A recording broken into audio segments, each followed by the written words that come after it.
Hello and welcome. In this episode, you will learn how to use LinkedIn to grow and scale your business, how to create a work life balance, and how to work smarter but not harder. My guest today is Scott Aaron. Welcome, Scott. Thanks, Mustafa. Grateful to be here and looking forward to diving into all the things that we're going to talk about. Fantastic. I look forward to this too. So, let me do the proper introduction for Scott, and we're going to dive into this interesting conversation on how to leverage LinkedIn for business. Internationally acclaimed and award winning online marketer, best selling author, top podcaster, and speaker, Scott Aaron is the go to specialist with converting traffic, establishing connections, generating leads, creating sales, and building personal brands, all using LinkedIn. Fully immersing himself in learning LinkedIn and social media strategies, Scott quickly gained traction as a leader in generating big results for other business professionals, entrepreneurs, online business owners, and business coaches. Welcome, Scott. Good to see you. You too, my friend. Grateful to be here.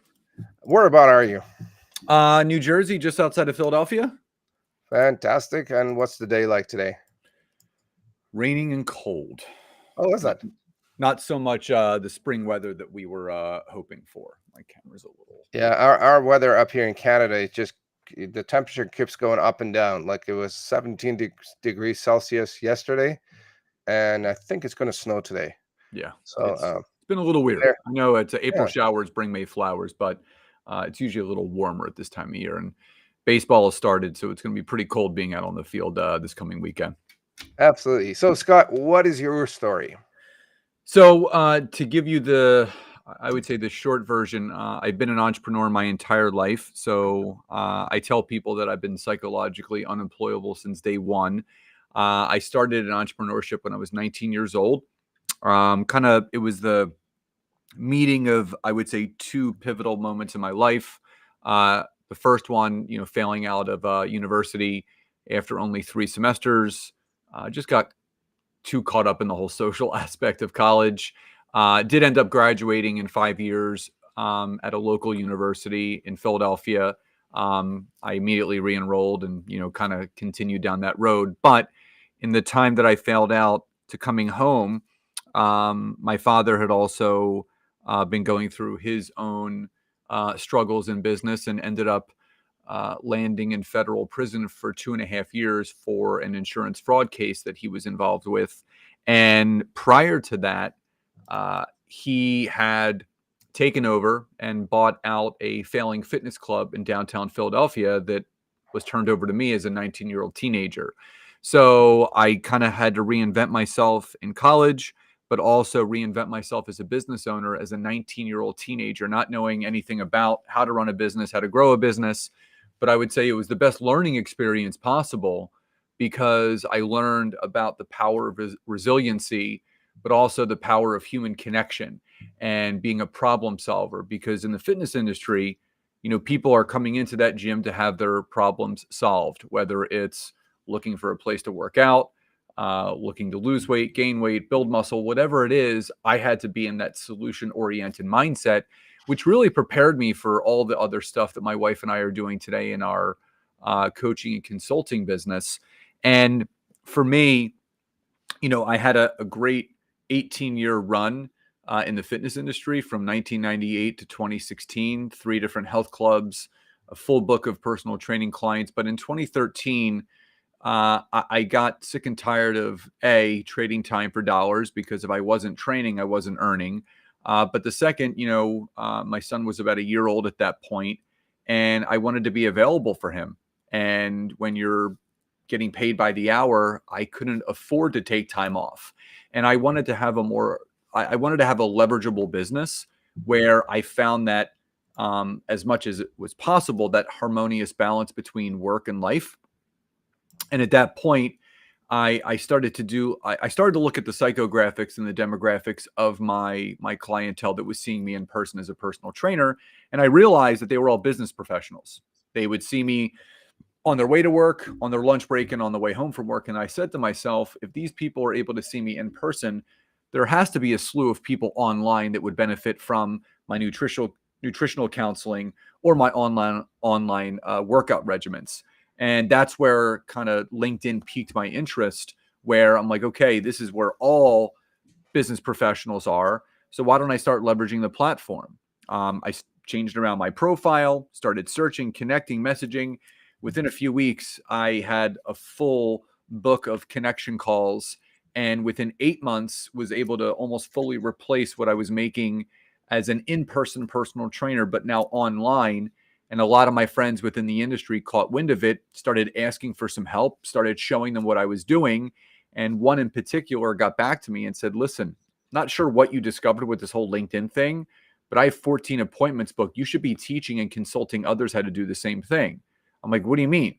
He said, outside of personal training, you could be doing business coaching and consulting, teaching other business professionals, other wellness coaches, other general coaches and consultants how to leverage LinkedIn the way that you have discovered. And that was kind of like that light bulb moment where that kind of set me down this path that I'm still currently on, not just with myself, but my wife, all the programs and offerings that we have. And that's basically the origin story of how I went from in the wellness industry, fully converting over to the online wellness space, and then converting over again to full-time coaching and consulting with our programs, courses, and all of our offerings. Love it. Love it. That's an interesting story. And then, so I know you touched on it already, but tell us about what you do these days and who you serve. Yeah, so my wife and I serve service professionals, so insurance brokers, real estate professionals, financial professionals, and coaches and consultants, whether that's in the business coaching, spiritual coaching, money mindset, whatever kind of coaching or consulting that you do. Those are the people that we serve best. And we help people build out and scale a feel-good business. My wife and I recently released a book called The Feel-Good Business Model, based on our core principles of how we've built and grown our company to only have to work 3 days a week. We have a very small team, but it's a mighty team. And we believe in the business model of having high profit, low overhead, which equates to high revenue. So we really teach people what they need to do to set themselves apart from others in their industry and profession, becoming the experts in their space, whether it's having a podcast, writing their own book, courses, memberships, subscriptions, and the simplistic things that they need to have in place, but also the tools to outsource those things so they're not working in their business, they're working on their business. Love it. Love it. So let's dive into some LinkedIn stuff. What are some of the biggest misconceptions that people have about LinkedIn? I would say that the number one misconception is people think that it's for finding a job or recruiting. Yes, at one point, LinkedIn was for that, but that's why they segmented the platform to LinkedIn Recruiter now. So there's a whole separate platform within LinkedIn called LinkedIn Recruiter. It is better now known for as a place to build out your personal and business brand, but also to network, connect, and pass business back and forth. So the most important arm of business that I feel is marketing, because if you're not marketing yourself, you're not getting visibility. And relationship marketing is probably the most vital piece of any marketing plan. And LinkedIn is the number one place to build those relationships where you can market yourself to and with people, whether it's building a database of connections on LinkedIn that are your ideal clients, or what I call business allies, where you can connect, you can collaborate, you can refer back and forth. And I think that's the big misconception. People don't understand that there is millions and millions and millions of dollars of business being passed back and forth every single day on LinkedIn. You're just in the stands. Instead of watching the game, get in the game and take part in all those transactions. Love it. And so let's say that we're looking for clients and we are getting started with LinkedIn. How do we go about it? How do we use it to grow and scale the business? So I would say there's 4 core principles, and I will run through these as quickly as possible, but in great detail. I call these the 4 layers of LinkedIn. Each layer bleeds into the next, and the first layer that you need to start with is your LinkedIn profile. If your profile is not SEO optimized, so search engine optimization, LinkedIn is a search engine. If your LinkedIn profile is not optimized from top to bottom, left to right, up, down, you're going to miss the mark. Just like any other search engine like Google and Yahoo, you need to make sure that your profile is populating in the search results of the people that are looking to find you.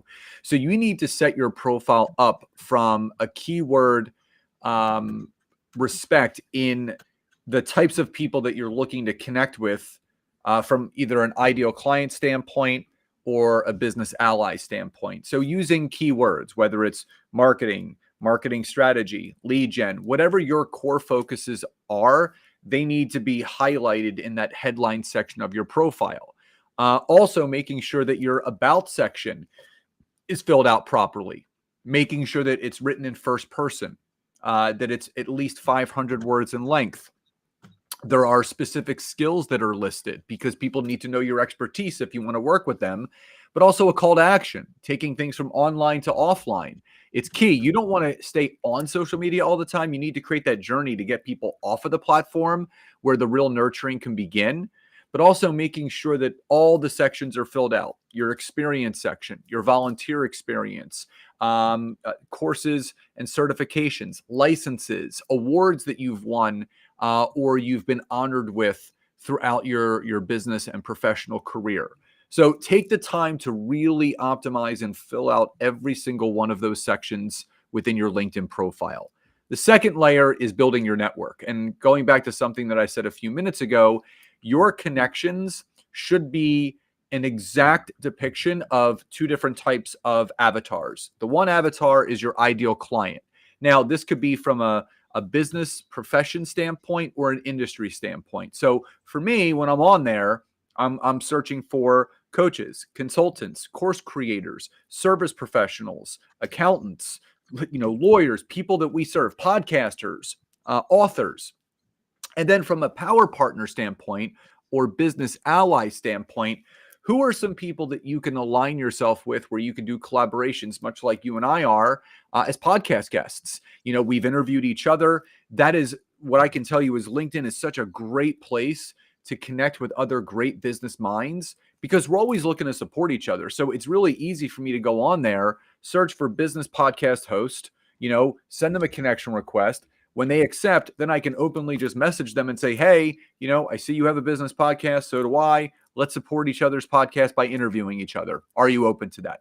It's very seamless, very easy. So making sure that you're having an ideal client / business ally network of connections. Only send connections to people that you truly have a genuine connection with from a business standpoint, which bleeds into the third layer, which is messaging. Now, when you're messaging people on LinkedIn, you do not want to do what everyone is doing wrong, which is sending those 18-paragraph long drunk-a-log verbal vomit messages where they're all automated and they're trying to sell you and pitch you. No one likes being sold and pitched to, but everybody likes being connected with. So my wife and I talk about something called the smell test. If your message stinks, don't send it. Only message people in the way that you yourself would want to respond back to. So think about when you're reading that message and you're about to press send, if that exact message was sent to you, would you respond to it? And if the answer is no, rework it. Now, when you are messaging people, there's 3 keys that I have for you. Number 1 is state the person's name in a relaxed fashion, like, hey, Mustafa, great to be connected to you, stating the obvious. The second part is what I call the bridge.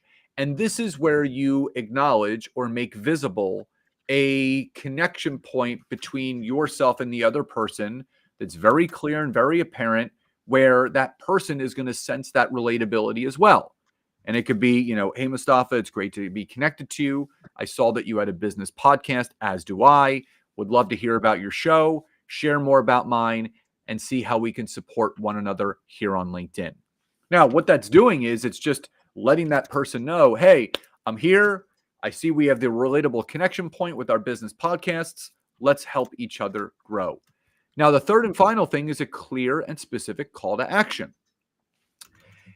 The funny thing is, People always say to me, how do I get more calls? How do I get more calls? Well, my rebuttal is, are you asking for a call? Are you asking people to get on the phone with you? Because questions lead to answers and statements lead to nowhere. So if I finish that message with, let me know if you ever want to connect, that's a statement. But if I was to finish with, is there a day or time that works best for you with a question mark? Questions prompt answers. So something that I live by is you have to ASK to GET. You have to ask in order to get. So if you want a call, ask for it. So making sure that you not only have your profile optimized, number one. Number two, making sure that you have a clear build of the right type of ideal connection network with ideal clients and business allies. And third is making sure that you're messaging people the right way, where you're booking 3 to 5 calls a week organically. The fourth and final layer is your content. So this is where I would call this the tipping point of people's experience on LinkedIn, because when you are seen as a person of value on LinkedIn, it allows you to stand out above everybody else. And what I really tell people is that when you're creating content on LinkedIn, number one, you should be always giving without expecting anything back in return. And number two, you should always be solving people's problems for free. If you have a fear of giving too much value, you shouldn't be on LinkedIn. LinkedIn is all about value-driven content. So I'm always giving people the keys to the castle, just like I'm doing right now. I'm telling you things that I tell everybody. I'm not holding anything back, because I want people to succeed. But I also want to build the know, like, and trust. You have to give in order to get. So if you want someone to work with you, you got to give them something in order to have that exchange. So making sure that you're giving tangible tips, takeaways, things of value added, resources, things that people can apply right away that's going to move the needle of their business forward. Now, this brings up a secondary question. Okay, I understand that I got to produce value added content, but what should I be producing on LinkedIn each week? So I usually tell people to do 3 things every single week on LinkedIn: a video, a poll question, and a long form post. So a video could be either a LinkedIn Live, or it could be a very short 30 to 60 second little tip video, or it could be a 2 to 4 minute explainer video where you're maybe giving 2 or 3 tangible tips. Whatever feels good to you, just do it once a week. Some people are more comfortable doing elongated videos like LinkedIn Live. Other people like to just do some short form, just a quick tip and be done. Other people want a little bit more of time to kind of explain things, sit there on Zoom, give 2 or 3 tangible tips, and say, see ya, sayonara. Now, the second thing is a poll question. Now, I believe in market research, and I am not a mind reader, so I can't expect to understand exactly what people are struggling with.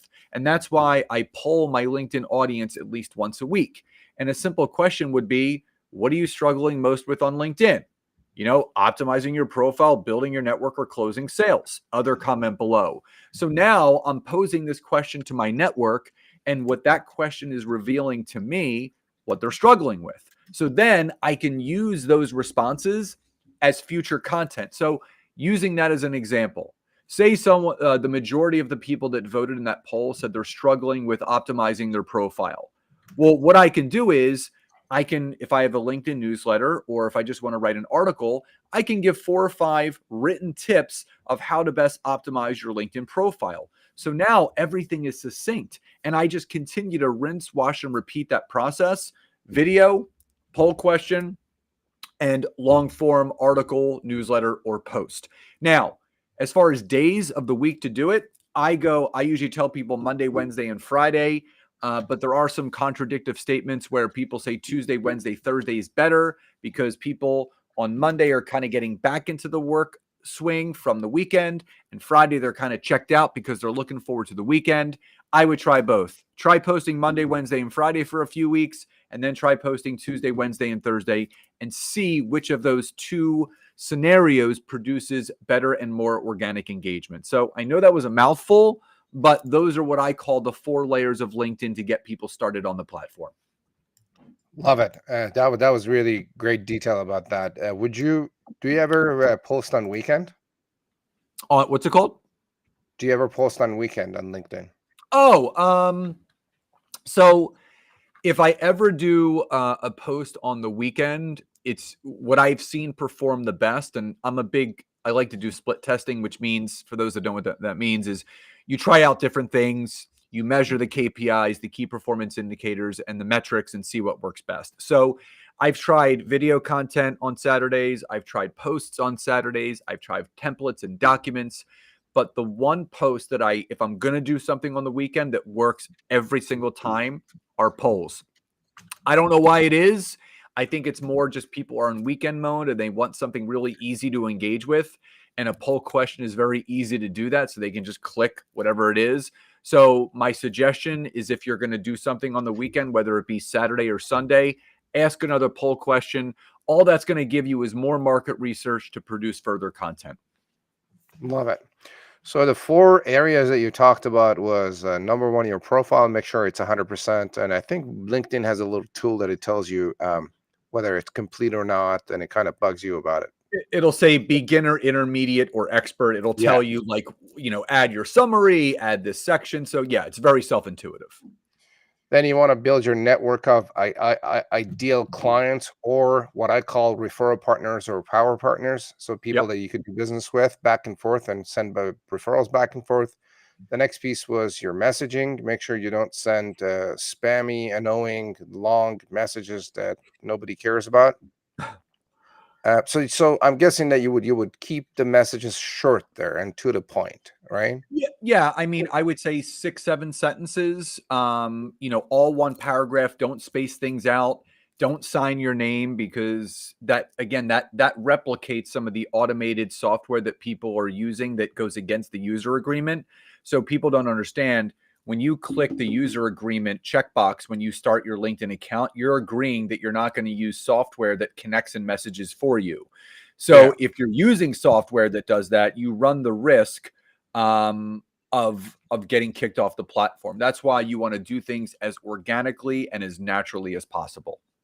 Love it. And the 4th piece was your content, which is just doing a video, a poll question, and a long format post every week to engage your list, provide value, be visible, and make sure people actually do see you. So you're not like sitting there like a lump on the log, invisible hidden treasure kind of. Yep. Right. All right. Exactly. So tell us about this feel good business model that you talk about. So, I come from a multitude of different backgrounds in business. So I was a traditional brick and mortar business owner that required very high overhead. I would say at the peak, my overhead at the last gym that I owned from 2004 to 2016 was around $19,000 a month. That was our overhead. So to just break even, we had to take in about 20 grand. So I have felt the pain of what it's like to have that brick and mortar business that has a ridiculous overhead. And, we had a ton of employees, a ton of contractors. There's a lot of stress that comes from that. My wife, on the other hand, worked for 2 Fortune 50 companies. And basically that work-life balance was thrown out the window. The first company that she worked for, where she managed teams of 300-400 people, she was working sometimes 50, 60, 70 hours a week. It didn't get much better when she worked for an even bigger company, required more of her time. But for me, outside of the brick and mortar business, I was also a contractor. I was a personal trainer and sports nutritionist. So as I mentioned, if I wasn't working, I wasn't earning. And there were weeks where I was working 80 hours. I would, no lie, Monday through Thursday, my old schedule, I would wake up at 4 a.m. and get to the gym by 5. I would train straight through every hour on the hour, minus, just food breaks and my own workout breaks, until 9 p.m. at night. That was Monday through Thursday. So every day I was working 16 hours, 4 days a week. So between Monday and Thursday, I was actually putting in about 65 hours. On Fridays, I would work an earlier type of day. I would still get to the gym at 5 and I would stop at 6. So I would work 11 hours on Friday, which means now I'm up to 76 hours a week. Now, on Saturdays, I would work a half day. So I would get to the gym when we opened at 7 a.m. and I would work till noon, so another 5 hours. So it wasn't uncommon for me to work 80 hours in a week, and again, over 320 hours a month. And again, it was rigorous. So where this whole feel good business model came from, it naturally progressed from the experiences that my wife and I had from the brick and mortar high overhead type of business like the gym, the grueling things that you need to put yourself through as a contractor where you're getting paid, to trade your time for dollars, but also the third perspective, which is working for someone else where they're in control of everything. And as Nancy and I started to really develop our business and our company over the last 7 years, it wasn't an immediate thing, but we realized that we were in full control of our schedule and we had to set boundaries. And I think this is where people really need to understand is that you have to set the precedent of what you want to achieve. And people really feel the more they work, the more they earn. That is the opposite.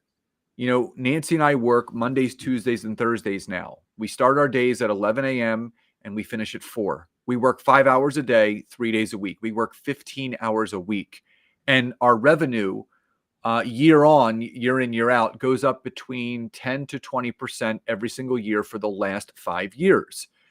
And I don't think there's anyone in this world that wouldn't take that little, that formula right there, working 3 days a week, 5 hours a day of those 3 days, and then growing your business, 10 to 20% year in, year out. Now, the other thing that I always let people know is that it takes a while, or I would say there's a journey that you need to go on to get to that feel good business aspect. Mhm. Business should not feel bad. It should feel good, but there will be portions of that experience where it's a struggle. You're going to have to be pushing through the resistance. But we believe that when people have the right foundations in place, and there are 5 arms of any business, there is your operations, your financials, your marketing, your sales, and your lead gen. And when you can get all of the infrastructure and all the foundations of those 5 arms of your business sound and in place, then you can just feed the machine. And over time, you can start growing and scaling that business with reoccurring revenue, with whatever coaching you have, or programs, or systems, or courses where the business is not running on automation. You have a system in place where now you can see key aspects of your business that can be delegated out. Now, we now have a COO that's in charge of our team, but it took us a number of years to get there. And that's what we want for everyone. So we only have about 9 team members. So, and they're all contractors, because we found that contractors have better skin in the game than an employee, right? Employee just clocks in and clocks out. But when you bring on a contractor that represents themselves as their own business owner, that is providing a service for your business, they want to do good work. You know why? Because if they do good work for you, then you can then refer them out to other people. So it actually helps their business grow. And that's really helped us.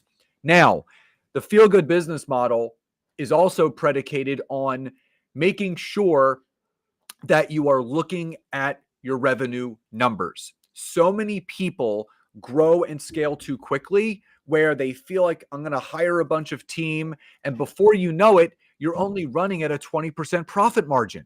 We teach people to run between a 60 to 80% profit margin. Like I would say on average for us, we usually maintain anywhere between a 65 to 75 up to 80% profit margin. And it's not a hard thing to do. You just have to put the principles in place. That is what the Feel Good business model is based on. Having a small and mighty team that is just really good at what they do, not having 1,000 team members, having a really, really good thoroughbred team of people that really know how to do behind the scenes, that get you outside of the bottle of your business so you can work on it instead of working in it. and maintaining that balance of your work and your life, choosing to work 4 days a week or 3 days a week or 2 days a week if you want to, because you have the people in place to help you do that, that creates the high revenue, that allows you to keep the overhead very low, which creates that year in, year out high revenue at the end of every single year. Beautiful. Scott, tell us about your gift, the LinkedIn Profile Optimizer. So, as I mentioned earlier in the episode, the first part of really leveraging LinkedIn the right way is making sure that your profile is optimized the right way. So this is it's a 9-page PDF that basically walks you through the foundational steps of what it takes to really optimize your LinkedIn profile. So it's full of tips and visuals and ideas, groups to join and what you should be doing in them, how to set up your summary section, your experience section, your headline. And there's visuals, examples that you can see within this free gift that you can then apply for your own profile. So that's my free gift to everyone that listens or watches this episode. And it will help you move the needle of your experience on LinkedIn forward by making sure that it's optimized the right way the first time you get on there and not waiting a couple years from now. Fantastic. So, gang, if you want to optimize your LinkedIn profile, click on the link in the comments of the show and go there. And I think optimizing your LinkedIn profile and make sure it's a presentable and appealing profile will benefit you. Spending some time on it is not gonna. I don't think it would be a waste of time. Scott, where can people find you? Well, LinkedIn obviously is LinkedIn's a great place to find me. I'm on all social. I'm on Facebook, Instagram, YouTube, TikTok. My website is scottaaron.net. If you want to learn more about me and what I do with my LinkedIn coaching and consulting. If you're interested in learning more about my wife and myself, our company, you can just go to www.thetimetogrow.com. And you can learn about our 2 foundational programs. Expert Foundations is for people that are in the pre-launch or early stages of business. And then we have Expert Authority, which is our high-level group coaching mastermind for more established businesses that are looking to grow, scale, outsource, and take the revenue through the roof. Beautiful. Scott, thank you for sharing all the details, all the knowledge about LinkedIn. There was some stuff that you shared that people could use. If you're watching or listening, go practice and try some of this stuff, and go rewatch the show, take notes, and start applying, and reach out to Scott and get help if you're still puzzled and not sure what to do, and if you want some coaching and consultation on how to find customers and grow your scale your business through LinkedIn. Do reach out. Thank you very much for joining us. You've been watching and listening to the Simple Marketing Podcast and show, and we will see you in our next episode. Have a great